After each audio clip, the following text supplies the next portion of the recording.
Thank you, darling. It's interesting how the truth can sometimes seem mite malleable, depending upon your point of view. Like how those dime novels make you out to be something you're not? Jack, don't be starting trouble. No, he's right. They do tend to exaggerate. Did they exaggerate your part in taking down the Daltons? Well, I was there in the flesh, boy, so I saw what happened firsthand.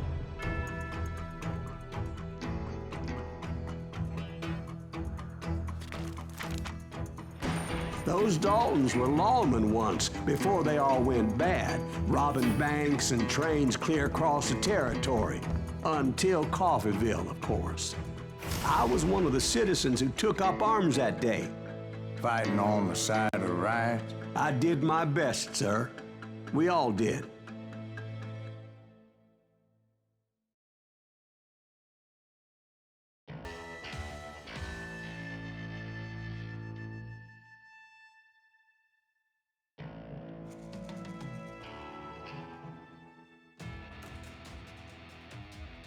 It was early morning. One of my friends was a local gunsmith, and he handed out firearms to anybody who'd take one. You see, the Daltons got it in their heads to rob 2 banks at the same time.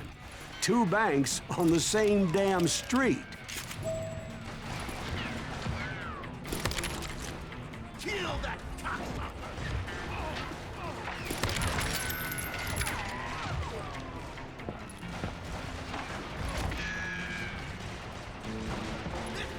Story was Bob Dalton's girl was always writing him about how he had no ambition. Oh, you're nobody next to Jesse James, she'd say. Finally, the bastard took his brothers to Coffeeville just to shut her up. Right. It's always the woman's fault.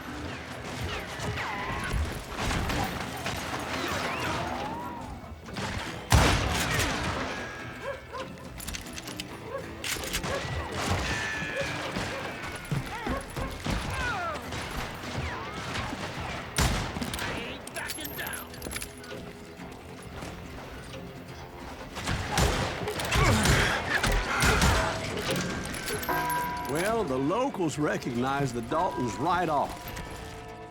Before they could get away, half the town took up arms to defend their property. We got it.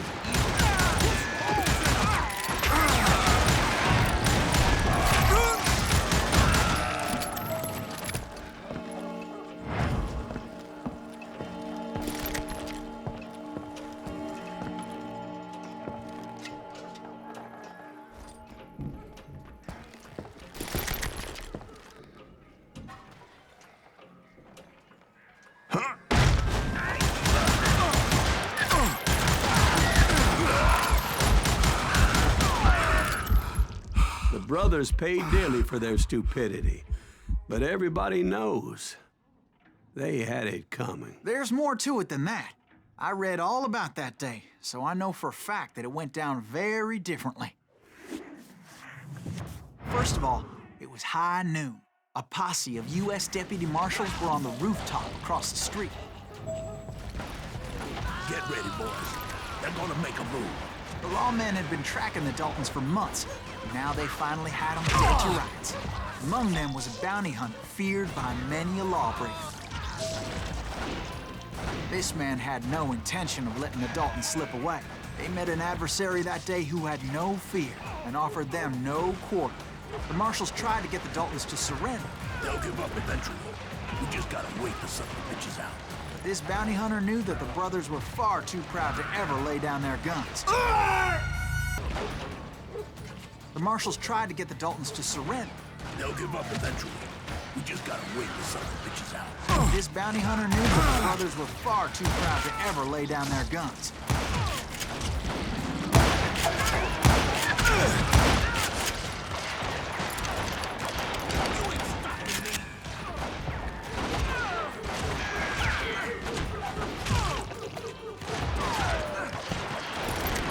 He went in there alone to confront those criminals.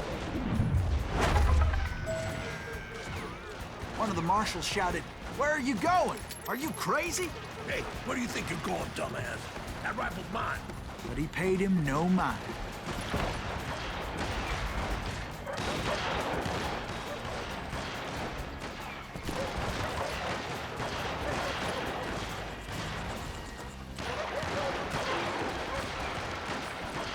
he saw a way to get around to the back of the bank.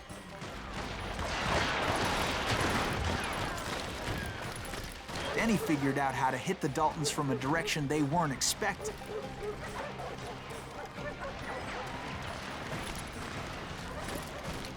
From above. Fortunately, a water tower was right there.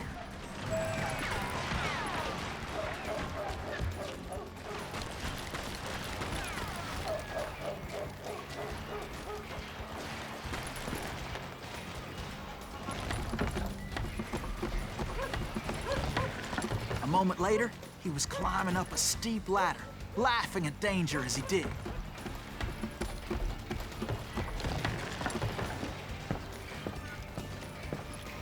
was brave men like him who risked their lives to tame this wild country.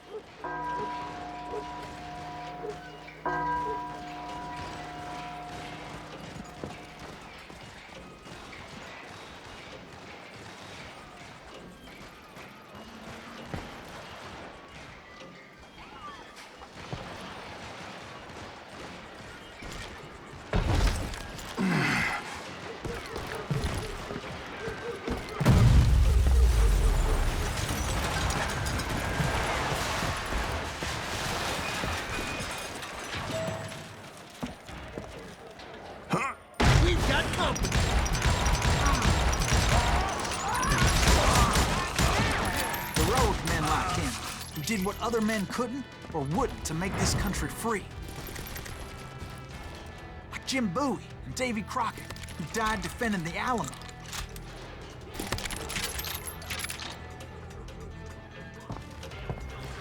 Is that Silas Greaves? Son of a bitch!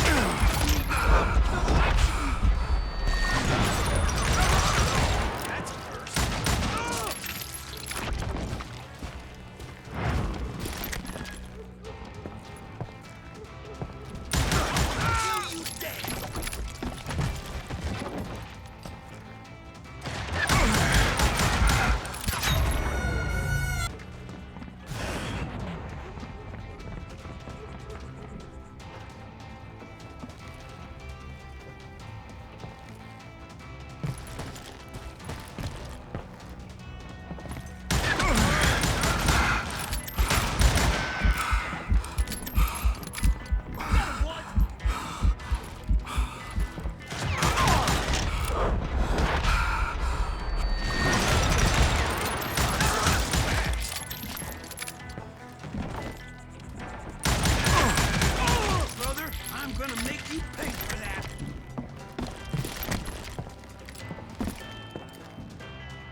Victorious, taking down those thieving Daltons.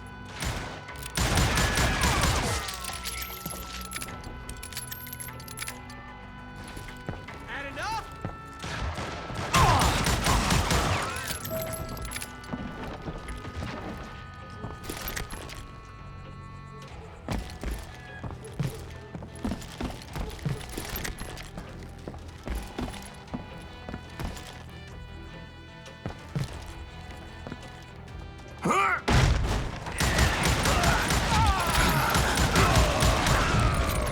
His name was Silas Greaves, and when the dust finally settled, he was the last man standing. Sorry, kid, but that just wasn't the way it happened.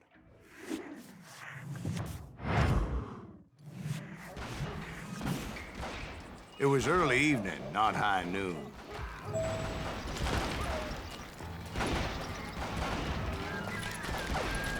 I was late to the party, and Coffeyville was already up in arms.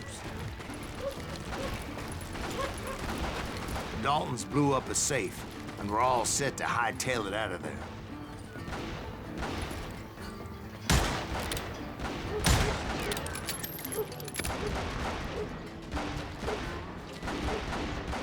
Those pathetic deputies surrounding the bank were dropping like flies.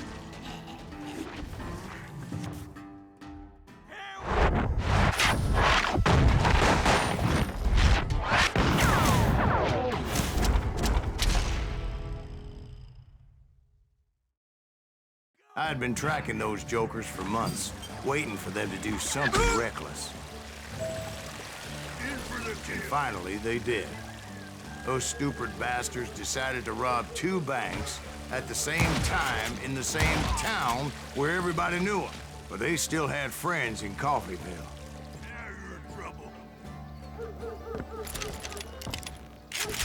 You come out and I will. You can't get me.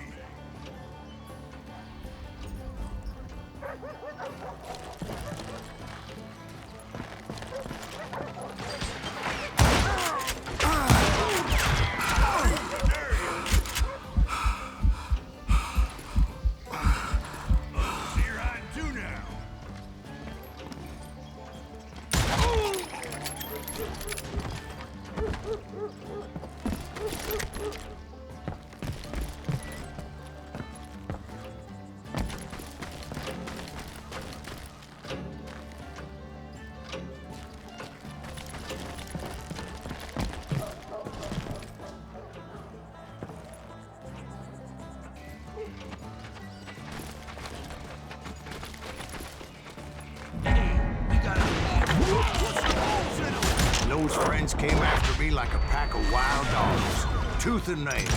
They were coming at me from all directions.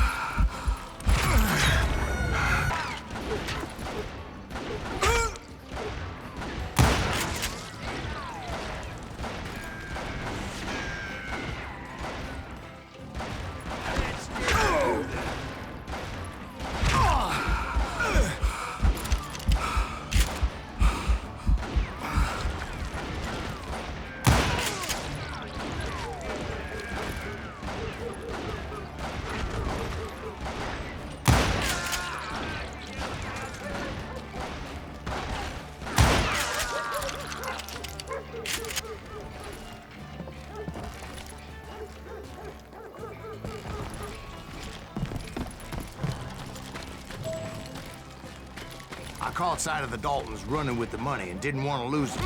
Problem was, they knew the town better than I did. And to top it off, I found myself in the middle of another shootout entirely.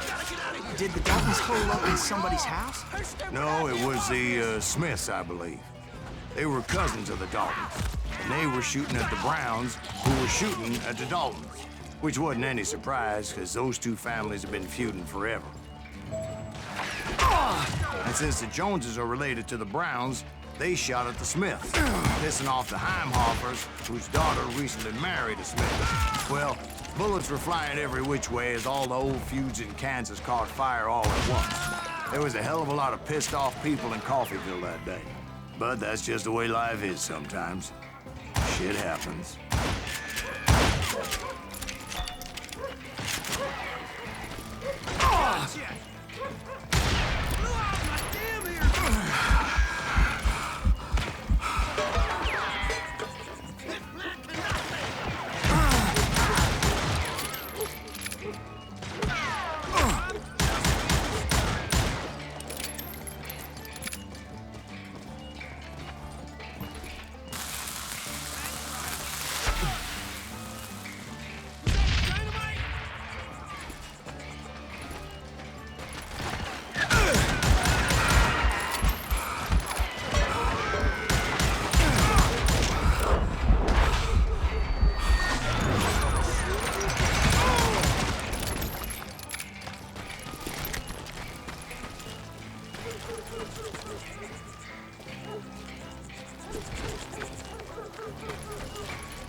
The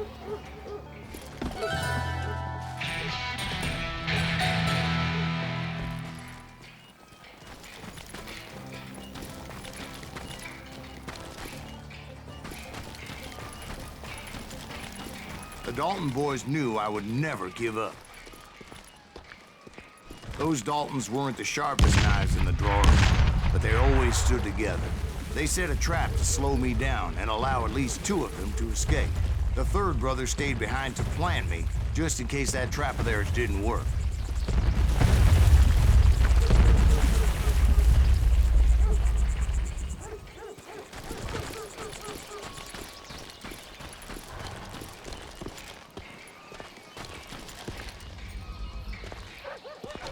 It was Emmett, the youngest, and he decided to stand his ground and face me down. I ain't afraid of you, Silas Greaves. This is where it ends for you. He was determined to protect his brothers. I understood how he felt. Taking me on all by his lonesome wasn't exactly a recipe for a long life.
But Emmett Dalton survived the robbery in Coffeyville. He's the only Dalton who did. They say he was shot 23 times. Well, Dwight, who do you think put all those damn holes in him?